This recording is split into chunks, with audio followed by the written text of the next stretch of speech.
Hello everyone, welcome back to this channel. In this video, I'm going to show you how to add aura effect on a VivaVideo apps. Now let's get started.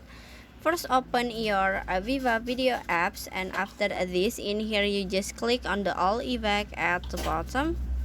Click on it, and then in here you just click on the style.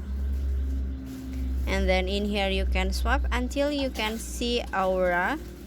This is the aura effect. You can click on it, and in here you can choose the aura effect that you want.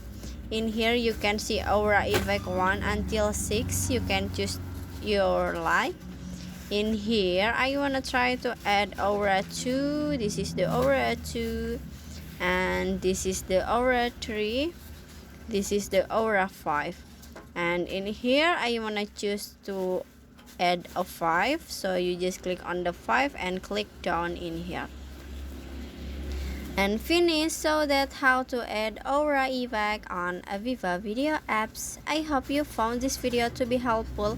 If you enjoy with the content, please consider like, comment and subscribe down below. Bye bye.